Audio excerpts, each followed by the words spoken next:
Hey, Free Spirits, we have a brand new offering. We've created a mini course that partners with this episode. If you like what you're hearing and you're interested in learning even more about natural home cleaning solutions that are practical and easy for anyone to implement, click in the show notes to register now. Because this is a brand new offering, we do have a limited number of spaces available, so make sure you register today and continue to fly upstream with us. Welcome to Flying Upstream, the podcast where we uncover the choices, practices, and wisdom that defy mainstream conventions. I'm Kristyn.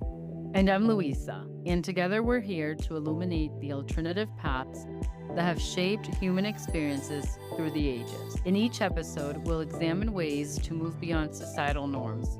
We're passionate about how timeless wisdom and unique lifestyle choices can foster healthier, sustainable, and enriching lives. Join us as we navigate, challenge, and celebrate the beauty and insight of walking the road less traveled. If you've ever felt like you're flying north for the winter while everyone else is flying south, you've found your flock. Hello, Free Spirits. Welcome back to another episode of the Flying Upstream podcast. I am your host, Luisa Anderson. And here with us today, as always, of course, is the wonderful Kristyn Medeiros. Today we're talking about home cleaning products. And in particular, this came up for us because when you stop and think about the number of chemicals that you're putting all over your home, places that you're touching every day, your children may be touching as well, it actually gets a little scary. Chemicals can be so strong. And so today we're diving into some homemade cleaning products. What are those key ingredients that help us clean and disinfect without some of the scary, harsh chemicals? I'm so glad that we're sharing this with our audience because, as we discussed, this is near and dear to our hearts as parents, as humans, really, right? What are we breathing in? What are we putting in our body? What is touching our skin? And all of the small things that we are impacted by on a daily basis that are affected by the home cleaning solutions that we use. I can start with a personal story. When I first had my son, so he's 17, so a little bit ago, I became really concerned with this because we start to worry about what is best for them and making sure that we're offering to them what is safest and that we're having them be in the safest, cleanest environment so that they can thrive in every way. And one of the most frustrating things for me was switching from what I knew to be harsh chemicals to what I thought were clean and natural home cleaning products without harsh chemicals for my home and for everything that we used, all the way down to like bug spray and sunscreen. I made sure that I was using and buying what I thought was the best. And it turns out that wasn't the situation. And so that's one of the reasons for my passion behind sharing this topic with everyone who will absolutely listen, is because I want to make sure that we're well informed, that we know the decisions that we're making and the impact that they have on us. I couldn't agree more with what you're saying. It's been so eye-opening. I've also had my own journey with my daughter having irritations on her skin that we couldn't figure out what it was, and finally figuring out that it was something in the detergent. Everything from that to also trying to get smells out of clothes, where the clothes weren't actually dirty, but they just had certain odors that I wished were not there, and trying to use that. And turns out that so many products out there that claim to remove smells really don't do anything. They just mask it with essentially perfume, which is not what I wanted. And so that was one thing that led me on my own personal journey of discovering what is safe and what is still effective enough to get my clothes clean, not harm our skin, and get smells out all in one, and not either have to pay so much money for it or not pay the price for my health either. That's such a good point, the health price, because not necessarily that it's a negative thing, but we focus a lot on the cost of the items that we're buying. And I think that in general, which is also true for home cleaning products in my own experience, the more expensive, the better it is. But what is it better for? Because usually the expense comes at the price of our health. It's interesting that you mentioned your experience with the laundry detergent because we had the same experience since my son was 3. There's one specific brand that we just cannot use. There's something that irritates his skin in it. Actually, in the last year, we actually found out that there's a whole other brand that actually claims to be a pretty natural product that also irritates his skin, and we also cannot use it for the same reason. This was a startling statistic that I came across, and it looks like the average American home contains over 60 different cleaning products. And when I think about that as an average American, I think about what that means for the amount of chemicals that exist in my home. It's a lot. It really is a lot. And I think of 60 different bottles under my sink in my kitchen, for example, that would take up so much space. Yeah, and another thing too that comes along with that are like the respiratory problems, which I know that I haven't experienced myself, but I remember when my son was in 3rd grade, he had a friend who came over and he had so many allergies. The mom dropped off. It was a list, and I remember freaking out as a parent. And I think she left like an EpiPen and this whole like it was great, really, to be honest, from a parenting perspective, because she had these sheets that she had laminated and she left with the moms whenever she brought him over for play dates, and that was amazing.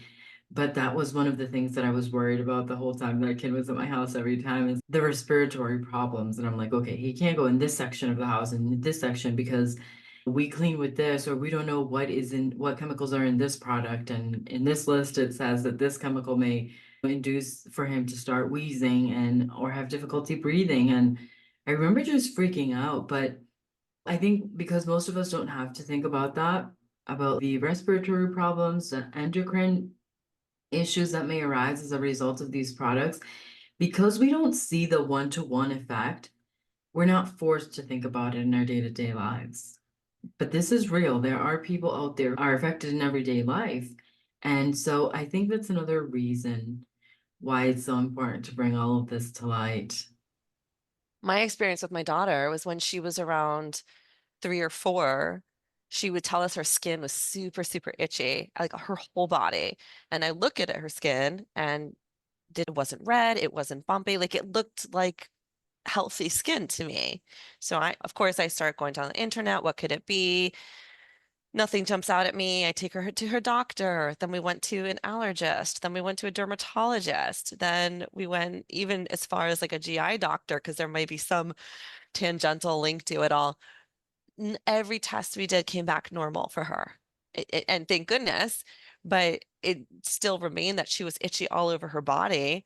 And I had already switched detergents. That was one of the first things that I did, but didn't seem to help. So I went back to the drawing board and said, okay, this is affecting her entire body. It has to be something that's touching her whole body, not just where her clothes are. And we stopped using soap in the bath and all sorts of stuff.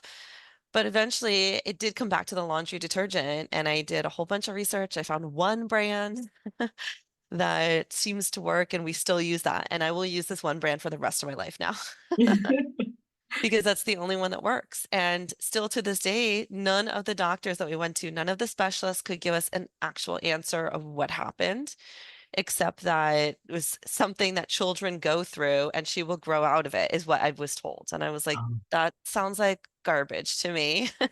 Obviously, doctors don't know everything.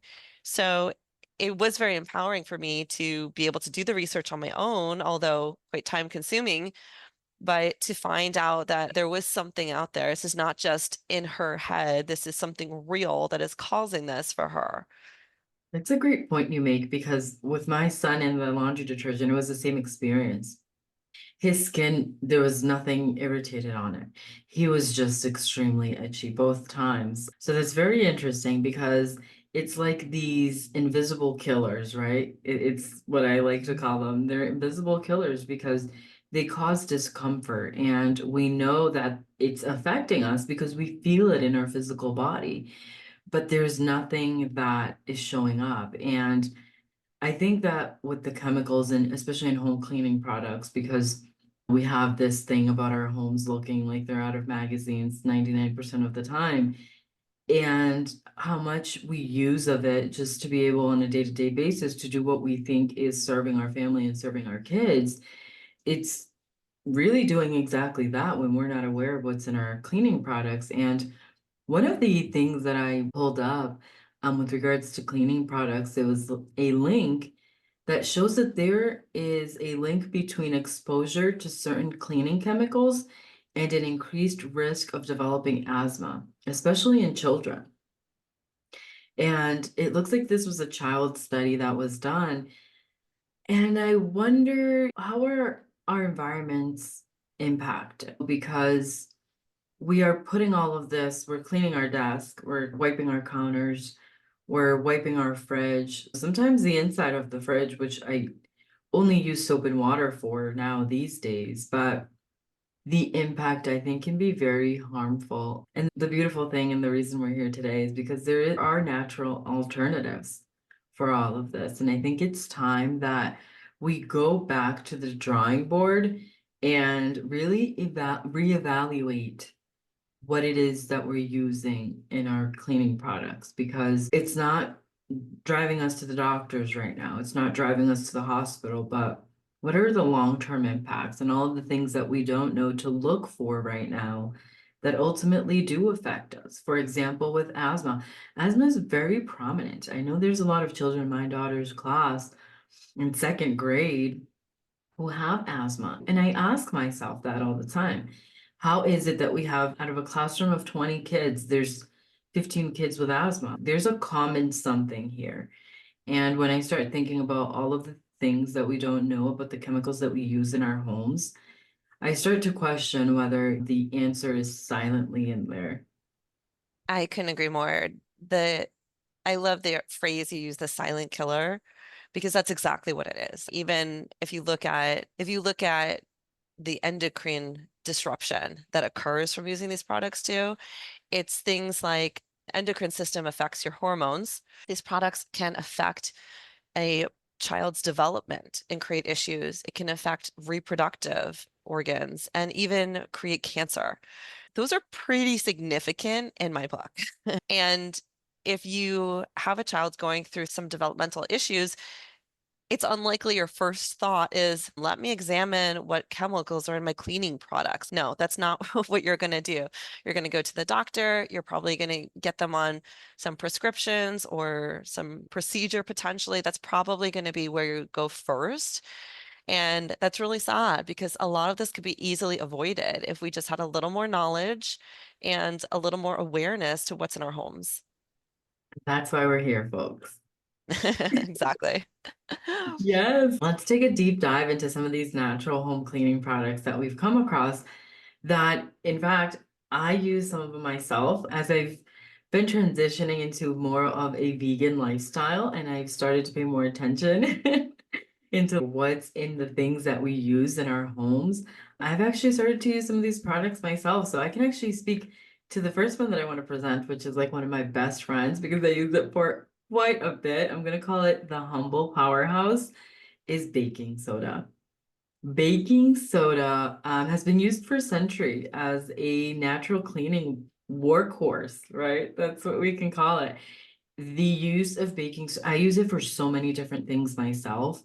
And we know that historically there has been quite a bit of use for centuries. Oh, it's incredible how far back it goes. I think of baking soda as something that's really inexpensive. You buy it at the grocery store. Every now and then I add half a teaspoon to my cookie batch that I'm making, but that's about it. But actually it goes way, way back to ancient Egyptians. They actually had a naturally occurring mineral called natron, which is a mixture containing a significant amount of the sodium bicarbonate. So Egyptians used natron in various applications, including cleaning, food preservation, and even mummification. So it's fascinating that you think about Egypt. When we talk about ancient Egyptians, I'm talking about roughly 3,500 BC, 6,000 years ago, 5,500 years ago or so, but a long time ago. That's how long baking soda has been around and has been actively used. And effectively, and for so many different things, food preservation, cleaning, mummification. When you fast forward to medieval times, it looks like people began using baking soda that derived from plant ashes for a variety of purposes too, for cleaning and deodorizing. It just keeps going. So in the 18th and 19th centuries, it came into more of a scientific understanding and production methods for baking soda that evolved, and it led to wider availability and its use as a household cleaning staple. So clearly people had enough interest in it and there was enough demand for it that scientists wanted to develop it further and make it more widely available. And in the 20th century, it still remained a popular choice for natural cleaning products due to its affordability, its effectiveness, and safety. And I know that today it continues to be a versatile cleaning agent. And I wish I had a receipt in front of me because all I think about every time I'm picking it up off the shelf is how little it costs and how amazing it works on the things that I use it for. I think it's 99 cents for a box that, for one of the things that I use it for, which is actually for my mouthwash, I know that it lasts me like 2 months and 99 cents. So it's very cost effective. And to know that it's a natural product, and today my kids have not had any adverse effect, and no one in my home has, not my dog, no one. I know that I love it. I use it for so many things. I use it for deodorizing in my fridge. I use it for my mouthwash. I use it for my teeth whitening. And fun fact, baking soda wasn't always referred to as that. It's also been called bread soda powder or sal auritus. I love that. And you know why? Even though it's just a fun fact, I think it's so important to share that because sometimes we come across it when we may be reading older texts or a book. So it comes in those other contexts and we may not know what it is. But I think the value of knowing these alternative names of the products is to understand how far back it was used and how it was used. So I love that. Thank you for sharing that. So how does it work exactly? It's pretty neat, actually. Baking soda has mild alkalinity, which makes it really effective at deodorizing and absorbing spills. Because of this property, it means that it has a slightly higher pH than water, which allows it to neutralize odors and gently break down grime. It also makes it a great absorbent for spills, soaking up liquids and helping to remove them from surfaces. And some of the things it's used for is deodorizing refrigerators and freezers, which I have been doing for a long time. Removing carpet odors, which I've done a couple of times, but not always a great reminder. Scrubbing pots and pans and cleaning stainless steel appliances. That sounds amazing. Another amazing natural home cleaning product is borax, and we're going to call it the laundry booster. Borax has a long history as a natural cleaning and laundry booster. It has origins that go back as well. There's evidence that suggests that its uses stretch back thousands of years. Borax has a scary name, but as Luisa said, it's been around forever.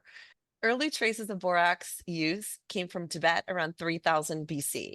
Here it was extracted from natural deposits in dried lake beds and used for various purposes, including cleaning textiles and metalworking. By 2000 BC, borax was used in China, where it was valued for its cleaning properties and medicinal applications. Even in the Middle East and the Silk Road, borax became a valuable trade item along the Silk Road. Reaching the Middle East and beyond by the early centuries AD, its cleaning power and ability to preserve food made it a prized commodity. And in the 18th and 19th centuries, borax saw a surge in its mining and its worldwide trade. Notably, significant deposits were discovered in Death Valley, California, leading to the iconic image of 20 mule teams hauling borax out of the desert. And beyond that, too, borax has continued to be a popular laundry booster and cleaning agent into our modern day. However, with the rise of synthetic detergents, its use for laundry purposes has declined somewhat. But today, borax is still valued for its natural cleaning power and finds use in various cleaning applications and even some industrial processes. Here's an interesting tidbit about borax. The name borax likely comes from the Arabic word burak, meaning white. This reflects the mineral's natural crystal form. Let's get into a little bit about how borax works. So, borax's cleaning magic comes from its unique chemical properties. It acts as a water softener by binding with minerals like calcium and magnesium that cause hard water. This softened water allows laundry detergents to lather better and work more effectively, removing dirt and grime from clothes more easily. Additionally, borax itself has mild cleaning properties, helping to loosen stains and boost the overall cleaning power of your laundry detergent.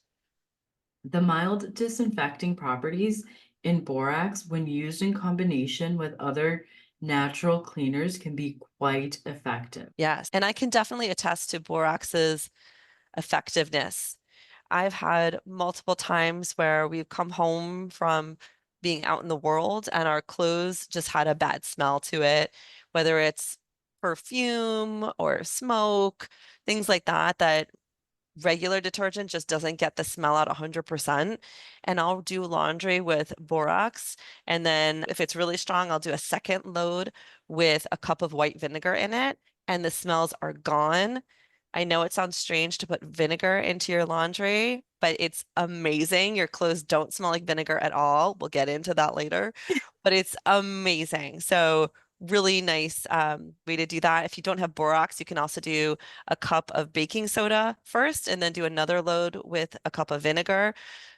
Don't mix baking soda and vinegar together because you will get a science experiment.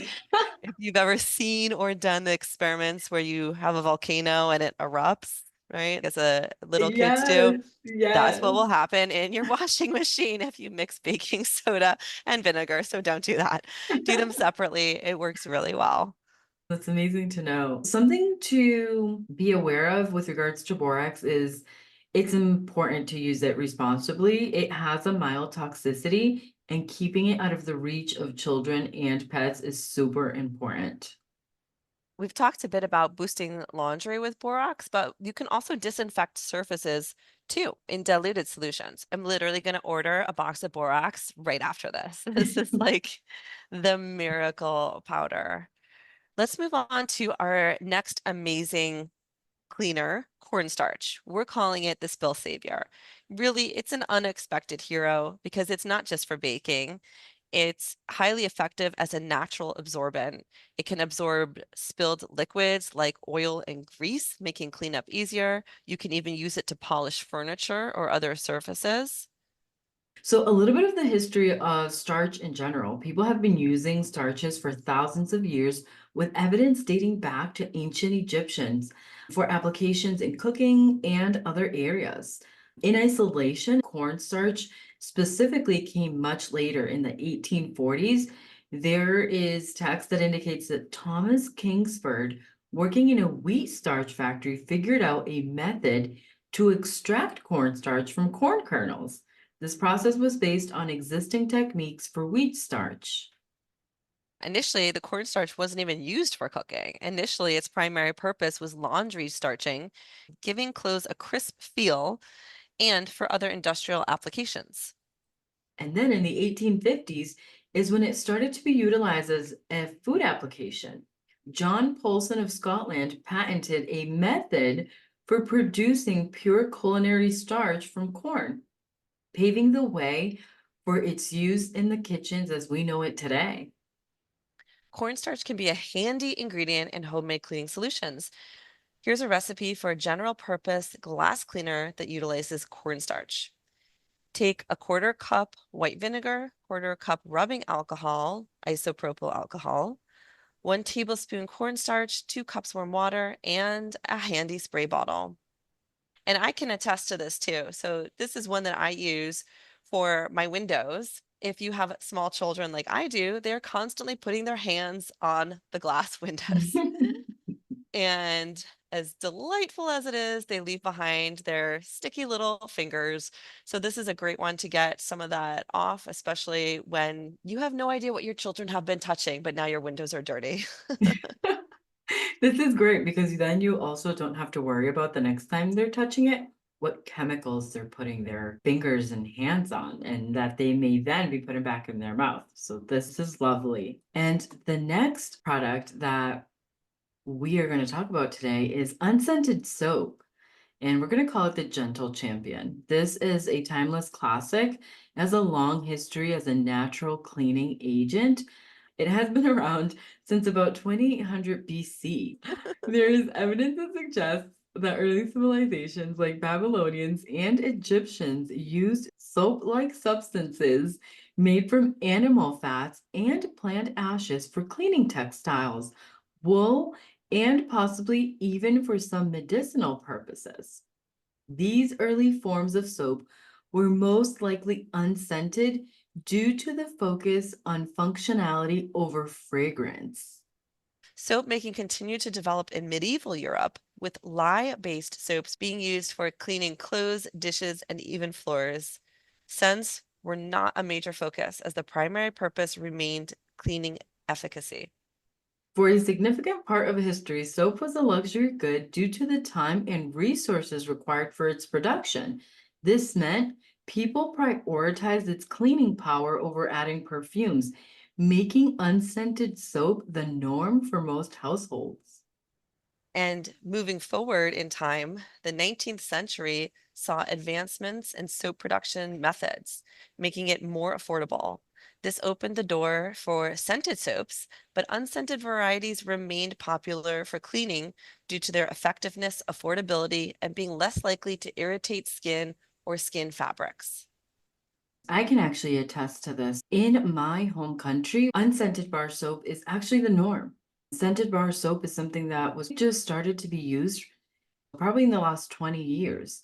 In fact, one of the things that I always get when I visit back home is I grab the unscented soap because I have a hard time finding unscented bar soap that has the same effectiveness as the one that I'm able to get back home that has been used for years.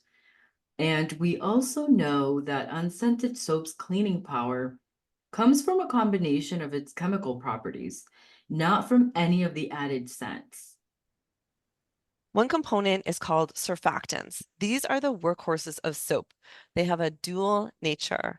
One end of the molecule attracts water, while the other end attracts oil and dirt.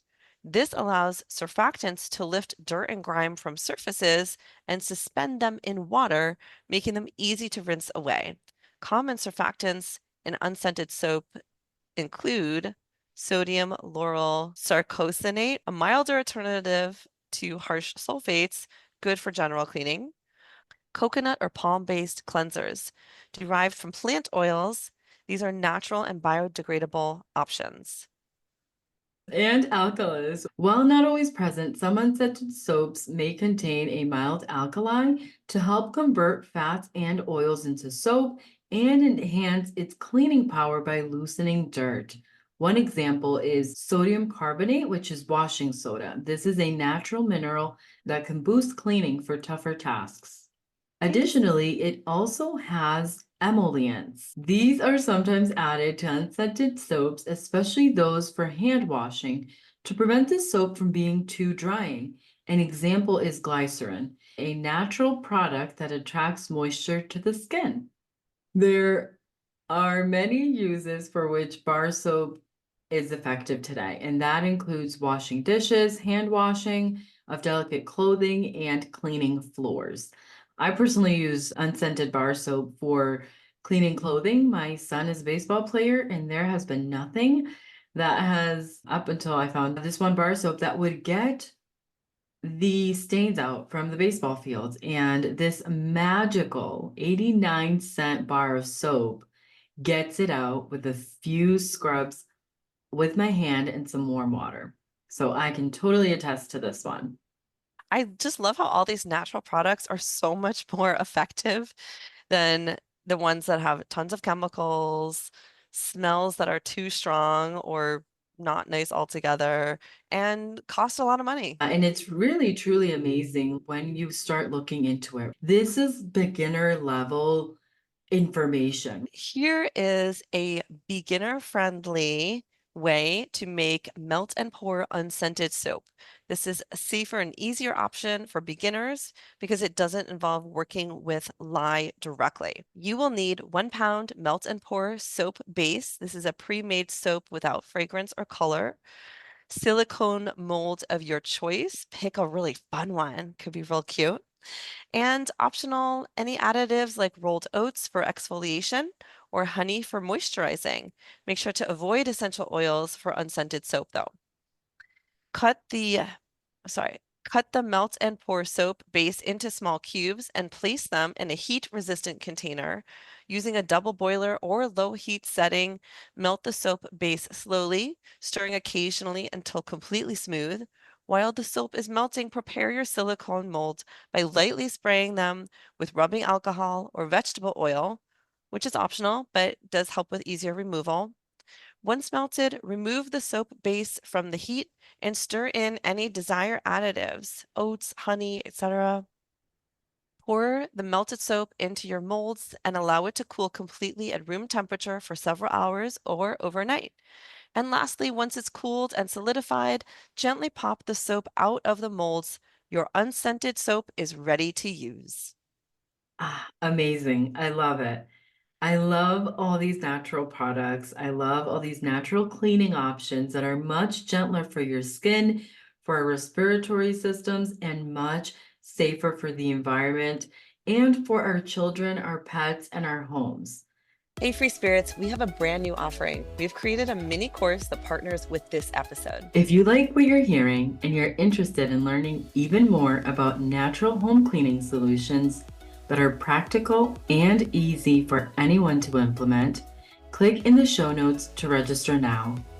Because this is a brand new offering, we do have a limited number of spaces available, so make sure you register today and continue to fly upstream with us. All right, Free Spirits, that's all the time we have for today on Flying Upstream.